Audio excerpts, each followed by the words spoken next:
안녕하세요, 랑쌤입니다. 오늘은 연세대학교 인문계열 상경계열 최종 합격자들의 성적을 보도록 하겠습니다. 연세대 반영 비율을 보면 인문계열은 국어하고 수학의 비중이 상당히 큰 편이고 영어의 1등급과 2등급 차이도 매우 큰 편입니다. 그래서 여러분들이 영상을 보시면 느끼실 테지만 이 합격자들의 국어하고 수학, 영어 점수가 매우 좋은 편이라는 것을 보실 수 있으실 거예요. 간호학과부터 보도록 하겠습니다. 간호학과가 자연계열에서도 모집을 하고 인문계열에서도 모집을 하는데, 간호학과의 경우 인문계열로 합격한 친구이지만 응시는 자연계열로 한 친구이고요. 인문계열로 점수를 환산하면 730점, 자연계열로 환산하면 705점이 나옵니다. 아무래도 자연계열 추정 점수가 간당간당하기 때문에 인문계열로 들어가서 합격한 친구라고 볼 수 있고요. 경영학과 점수 보도록 하겠는데요. 인문계열에서는 경영학과, 응용통계학과 두 학과가 추정 점수보다 매번 합격자 점수가 낮은 편입니다. 2025학년도 수능이 2024학년도처럼 난이도가 있고 변별력 있게 출제가 된다면 경영학과와 응용통계학과는 주목해서 보셔야 하지 않을까, 이렇게 생각이 드는데요. 경영학과 합격한 친구의 성적을 보면 자연계열 친구입니다. 탐구 한 과목이 3등급이 나왔거든요. 수학도 2등급 끄트머리다 보니까 자연계열을 쓰기에는 무리가 있어요. 그런데 국어가 지금 표준 점수가 145점이죠. 그리고 영어가 1등급이다 보니까 인문계열로 환산을 하면 747점이라는 점수가 나오고요. 그래서 최종 예상컷이 725.5인 이 경영학과에 최초합으로 붙은 친구입니다. 가군을 연세대학교 경영학과를 쓰면 나군을 서울대를 쓰는 친구들이 거의 대부분이거든요. 그러다 보니까 추가 합격이 많이 발생할 수밖에 없는 구조다, 이렇게 보시면 될 것 같고요. 경제학부를 합격한 친구들의 성적을 한번 보겠는데요. 첫 번째 학생 국어 잘 봤고 수학도 1등급, 영어 1등급. 그런데 탐구 2개가 둘 다 아쉽습니다. 이 친구도 자연계열 학생인데 탐구 2개가 발목을 잡았기 때문에 경제학부를 원서를 써서 합격한 친구입니다. 두 번째 학생도 보시면 탐구가 아쉽죠. 근데 첫 번째 학생과 두 번째 학생의 평균 100분위하고 평균 등급을 보시면 첫 번째 학생이 훨씬 더 평균 등급, 평균 100분위가 안 좋죠. 그래서 100분위 평균, 100분위 70% 컷이 기준의 잣대가 되어서는 안 된다라는 것을 제가 계속 강조를 하고 있습니다. 앞에 첫 번째 학생과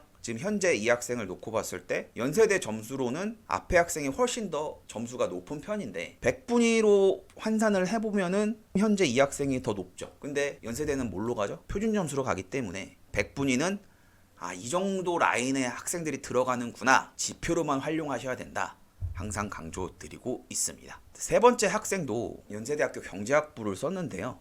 상대적으로 경제학부가 경영학과보다 보통 점수가 조금 더 높아요. 아무래도 경영학과는 엄청 많이 뽑고 경영학과를 지원한 학생들이 나군에 서울대로 빠져나가는 경우가 많기 때문에, 그래서 경제학부의 점수가 조금 더 높은 편인데, 이 학생의 경우는 탐구 첫 번째 과목은 원점수 만점을 받은 학생이에요. 교차 지원을 한 친구고, 세 번째 학생이 두 번째, 첫 번째 학생보다 100분위 평균이 훨씬 더 높아요. 그런데 이 학생이 거의 경제학부의 마지막에 합격한 친구다 볼 수 있는 점수입니다.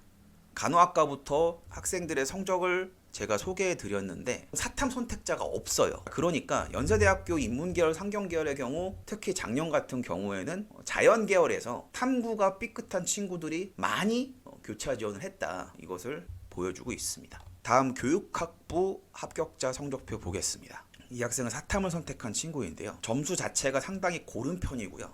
영어가 1등급이기 때문에 안전하게 교육학부로 들어갈 수 있었습니다. 만약에 영어가 2등급이 됐다고 한다면은 영어가 8.3점 정도 마이너스가 되니까 교육학부를 지원하기 힘든 점수대가 됩니다. 영어 1등급이 연세대는 매우 중요하고요. 두 번째 학생 보시면 제가 탐구 1, 탐구 2로 해놨지만 탐구 1이 생활과 윤리이고요. 탐구 2가 윤리와 사상이에요. 작년에 매우 쉽게 출제가 됐기 때문에 만점자가 엄청나게 많았던 거죠. 특히 윤리와 사상과 같은 경우에는 6%나 만점을 받았기 때문에 만점자의 100분위가 94입니다. 이렇게 문제가 쉽게 나오면 탐구에서 변환 표준 점수를 쓴다 하더라도 손해를 볼 수밖에 없어요. 그래서 이 친구가 연세대 교육학부의 문을 닫은 친구입니다. 나군에는 성균관대를 썼을 가능성이 상당히 높을 거라고 생각이 들고요. 그래서 사탐런이 무조건 좋은 게 아닌 게, 사회탐구의 경우 조금만 문제가 쉬우면 만점자가 쏟아져 나옵니다. 그럴 경우 이렇게 만점을 받았는데 표준 점수가 상당히 낮죠. 그것을 봤을 때 사탐이 공부량이 적으니까 사탐을 해야지라는 것이 과연 효율적인 투자일까? 이것에 대해서는 한 번 더 고민을 하셔야 된다고 생각합니다. 도거동문학과 합격한 친구 보겠는데요. 역시 탐구가 아쉽죠. 국어는 100분이 100까지 갔는데 또 영어가 2등급이어서 점수를 까먹었어요. 그래서 동문과를 써서 안전하게 붙었습니다. 두 번째 학생도 탐구 첫 번째 과목은 다 맞은 친구인데요. 국어하고 수학이 잘 본 과목이긴 한데 앞에 봤던 다른 친구들보다는 좀 떨어지죠. 그렇지만 영어가 1등급이고 전반적으로 고르게 성적을 받았기 때문에 딱 점수에 맞춰서 썼어요. 그래서 연세대 동문과를 합격할 수 있었습니다. 동문과의 경우 두 학생 소개해드렸는데 모두 다 자연계열 학생이었습니다. 문헌정보학과 보겠습니다. 이 친구는 사탐 선택자고요. 사탐에서의 탐구2가 작년에 변별력이 그래도 있었던 과목인 사회문화 과목입니다. 작년에 100분위가 100이 찍힌 사회탐구 과목은 사회문화, 정치화법, 경제 이렇게 세 과목이었고요. 이 세 과목은 상대적으로 어렵죠. 특히 정치화법과 경제는 매우 어려운 과목이고 학생들이 또 많이 선택을 안 하기 때문에 그래서 자연계열 학생들이 쉽게 건들기 어려운 과목이고 사회문화의 경우는 많은 학생들이 선택을 하기 때문에 작년처럼 문제가 나오면은 변별력도 있고 좋지만 내가 만점을 받아야 하잖아요. 그랬을 때 과연 사회문화 해볼 만한 과목인가? 저는 좀 어려운 과목이다 이렇게 말씀드립니다. 연세대학교 문헌정보학과를 합격한 학생인데요. 727점 정도 맞았고 그래서 무난하게 예측했던 점수보다 상대적으로 많이 남기 때문에 문헌정보학과에 충분히 합격을 할 수 있었습니다. 다음 불어불문학과 보겠습니다. 첫 번째 학생은 과탐 선택자고요. 이 친구의 경우 점수가 그래도 상대적으로 고른 편인데 탐구 첫 번째 과목이 좀 아쉽습니다. 자연계열을 들어갔을 때 쓸 수 있는 학과가 많이 없었어요.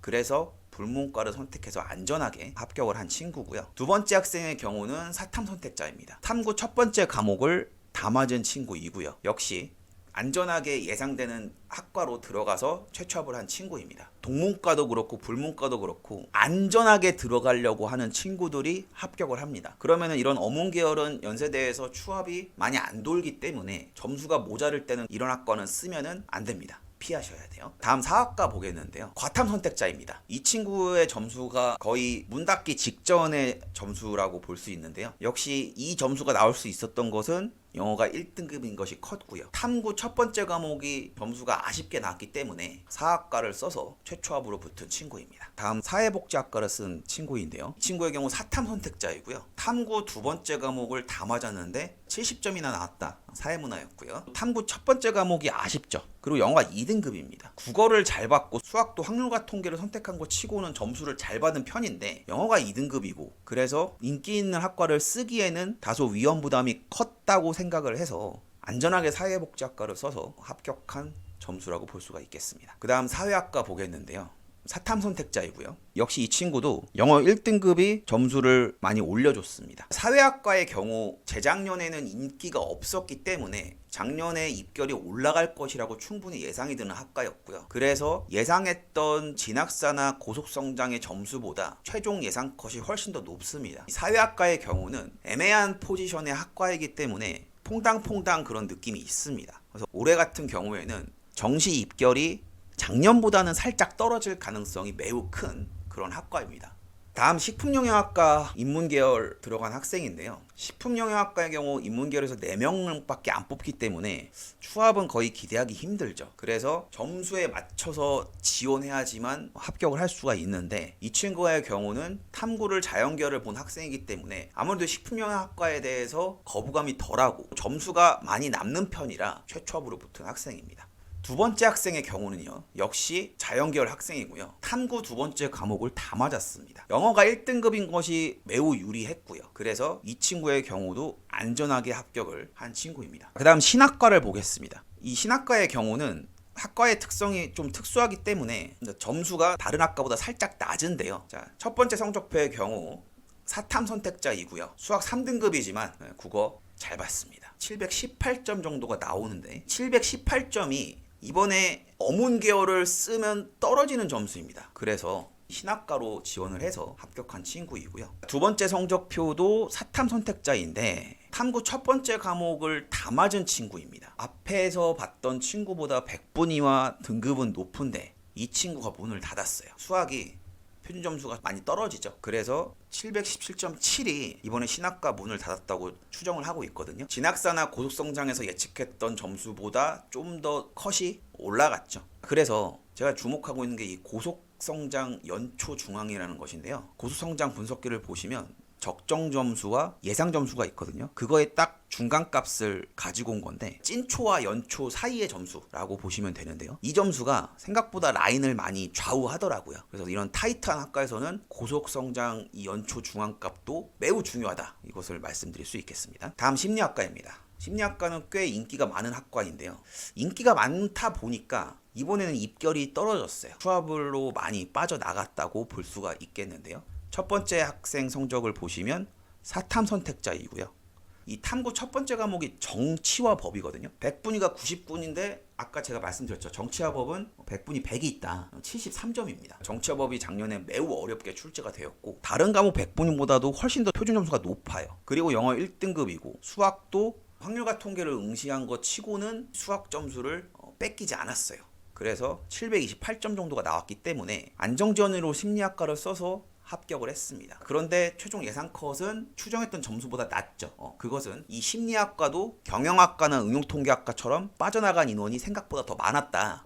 라는 것을 알 수 있습니다. 그래서 올해 2025학년도의 경우는 심리학과는 예상 점수보다 좀 더 높은 학생들이 지원하는 것이 안전하다. 이렇게 볼 수가 있겠고요. 그러면은 최종 예상 컷에 가까운 성적표를 한번 살펴봤는데 이 학생은 과탐 선택자입니다. 탐구 두 번째 과목이 아쉽죠. 그리고 수학도 아쉬워요. 그런데 국어를 잘 받고 영어도 1등급 이런 것이 연세대 인문계열은 쓸 수 있는 점수를 만들어낸 겁니다. 724점이 나와서 추가 합격으로 합격한 점수입니다. 언론홍보 영상학부 보겠습니다. 이 언론홍보 영상학부도 인기가 많은 학과죠. 인기가 많은 학과다 보니까 역시 진학사에서 예상했던 점수보다는 예상 컷이 떨어졌는데요. 현재 이 학생은 사탐 선택자이고 상당히 수능을 잘 본 편입니다. 이 언론홍보 영상학부를 가고 싶어서 1순위로 지망하지 않았나 그렇게 생각이 들더라고요. 사실 진학사 컷을 놓고 봤을 때는 간당간당했을 거예요. 4칸 5칸이 왔다 갔다 했을 건데 본인이 소신껏 지원을 해서 합격한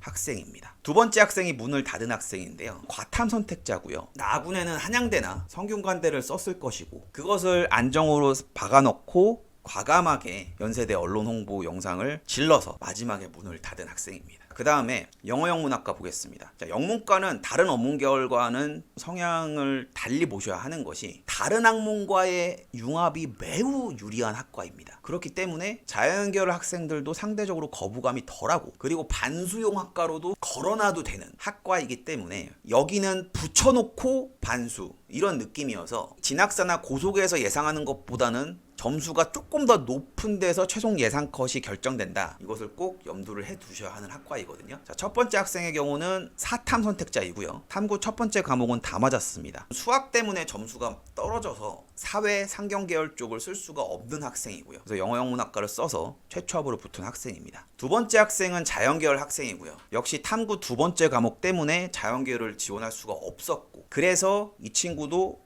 영어 영문학과를 지원해서 최초합으로 합격을 했습니다. 세 번째 학생의 경우는 사탐 선택자이고 탐구 두 번째 과목 다 맞았습니다. 이 친구의 경우가 가장 점수가 낮죠. 그런데 연세대학교 영어영문학과를 보시면은 이 세 장의 성적표를 차례로 보셨을 때 이 학생 점수의 폭 자체가 되게 촘촘하신 거 느껴지세요? 이것이 영어영문학과의 특징입니다. 무언가 내 점수가 부족하지만 많은 추합을 기대한다? 요즘엔 어렵습니다. 요즘엔 학교를 붙여놓고 반수하는 학생들이 많기 때문에 이럴 경우 추합이 돌지 않아요. 작년에도 추합이 되게 천천히 돌았던 이유가 학생들이 한 장은 쥐어지고 움직이기 때문이었거든요. 그래서 마지막까지 점수를 추적해서 추적한 점수와 학과의 특징 그리고 학생들의 심리까지 고려해서 원서를 써야지만 원하는 결과를 얻어낼 수가 있다는 것을 말씀드리고요. 하스의 경우는 작년에 1등급을 못 맞춘 수시 학생들이 많았기 때문에 엄청나게 2월이 됐고요. 그래서 입결이 많이 떨어졌습니다. 첫 번째 학생의 경우 보시면 자연계열 학생인데 하스가 아니면 연세대학교를 쓸 수가 없습니다. 근데 그 짧은 기간 동안 면접도 준비했고 충분히 합격을 할 수 있었던 친구이고요. 첫 번째 학생의 성적의 경우는 정시를 하는 친구가 아닐 것이다라는 생각도 합니다. 왜냐면은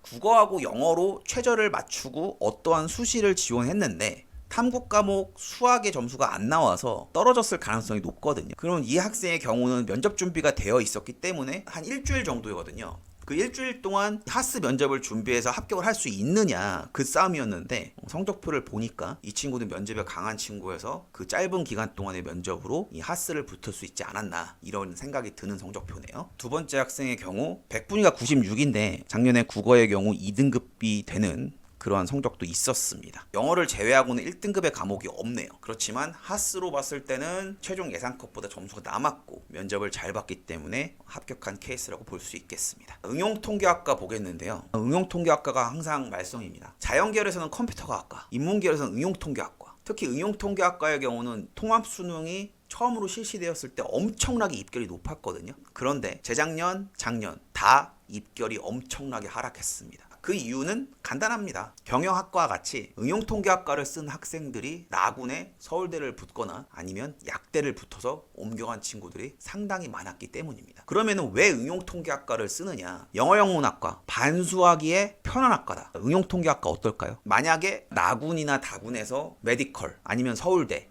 안 붙었을 경우에 응용통계학과 붙여놓으면 나름 편하거든요. 통계학의 경우 2학년, 3학년은 올라가면 되게 어려운 학문인데 1학년 때는 해볼만 하거든요. 그러니까 학교를 다니면서도 수능을 준비하기에 수월한 학과라고 생각한 친구들이 엄청나게 많이 지원을 한 겁니다. 자, 그러다 보니까 추합이 미친 듯이 돌아서 추정했던 점수보다 한 20점 정도가 떨어진 학생까지 합격을 했던 그러한 학과네요. 저도 충격이었어요. 왜냐면은 재작년에 펑크가 났기 때문에 작년의 경우는 좀 더 보수적으로 잡자고 접근을 했는데 작년도 이렇게 펑크가 났습니다. 그럼 올해는 어떨까요? 올해 또 지켜봐야 되는 그런 상황이고요. 이 학생의 경우 문을 닫은 학생인데요. 이 점수를 보시면 그냥 질렀다는 것을 볼 수가 있어요. 왜냐면은 이 연세대에서 영어 3등급 보기 쉽지 않잖아요. 영어가 3등급이고 탐구 하나도 4등급에 가까운 3등급이거든요. 연세대학교 신학과도 떨어지는 점수입니다. 나군, 다군을 안정으로 쓰고 과감하게 가군을 질러서 합격한 친구입니다. 축하드립니다. 다음 정치외교학과 보겠습니다. 정치외교학과의 경우도 교차 지원을 생각보다 많이 합니다. 첫 번째 학생의 경우 탐구는 자연계열을 봤고요. 탐구 첫 번째 과목은 다 맞았습니다. 영어가 역시 1등급이기 때문에 735점이 나와서 최종 예상컷보다 많이 남죠. 최초합한 친구이고요. 두 번째 학생은 사탐 선택한 친구이고요. 국어가 압도적이지만 탐구가 좀 아쉽죠. 그래서 이러한 점수면 경영이나 경제, 응통 쓰기 쫄리거든요. 그래서 정치외교 학과로 안전 지원을 해서 합격한 친구입니다. 중어중문학과 보겠습니다. 중어중문의 경우 역시 국어하고 수학은 점수가 높아요. 그리고 영어가 1등급이죠. 탐구 하나가 아쉽습니다. 그래서 이 친구는 어문계열밖에 갈 수가 없습니다. 중문과를 최초합한 친구이고요. 두 번째 학생 보시면 지금 탐구 2가 윤리와 사상이에요. 다 맞았는데 63점밖에 안 돼요. 수학도 3등급이죠. 영어가 1등급인 것이 이 친구를 살렸습니다. 그래서 이 친구가 중문과의 문을 닫았는데 이 중문과의 경우도 최종에 나왔던 입결보다는 좀 떨어졌습니다. 이거는 경쟁률이 중어중문학과가 낮았기 때문이에요. 연세대의 경우 마지막까지 어문 계열에서 치열한 눈치 싸움, 그 다음에 응용통계학과 펑크 날 것이냐 이런 것들이 올해 2025학년도에 어떻게 진행될지 고민해볼 주제라고 생각이 들고요. 철학과의 경우는 이 친구가 아주 점수가 고른 편인데 안정적으로 연세대학교를 들어가기 위해서 철학과를 썼고 그래서 입결이 올라갔습니다. 첫 번째 학생이 탐구가 사탐이었던 거에 비해 두 번째 학생은 과탐 선택자인데요. 연세대의 브랜드 무시 못하죠. 그래서 탐구가 다 3등급이 나오면 자연계열에서 쓸 수 있는 학과가 없습니다. 근데 수학도 3등급이 나왔어요. 다만 이 친구의 강점은 국어를 원점수 100점을 맞았다는 겁니다. 대단합니다. 영어도 2등급인데 그래서 이 친구가 철학과를 합격할 수 있었습니다. 세 번째 학생 같은 경우는 역시 과탐 선택자이고요. 탐구 하나 때문에 자연계열을 쓸 수가 없었네요. 그래서 철학과로 들어와서 합격을 한 친구이고요. 마지막으로 행정학과 보겠습니다. 자, 학생 입장에서 행정학과의 경우 무언가 포지션이 애매하긴 합니다. 그러한 포지션이 애매한 학과가 사회학과, 정치외교학과, 행정학과 이렇게 되는데 이번에 행정학과의 경우는 점수 방어를 잘했습니다. 탐구 하나가 아쉬운 친구인데 국어랑 수학, 영어가 점수가 좋은 편이죠. 그리고 나머지 하나의 탐구도 괜찮아서 731점이라는 점수를 얻었고 행정학과를 쓸 수가 있었습니다. 730점이 넘었기 때문에 굳이 어문계열로는 갈 필요가 없어서 사회계열에서 안정적인 학과를 고르자. 그래서 행정학과로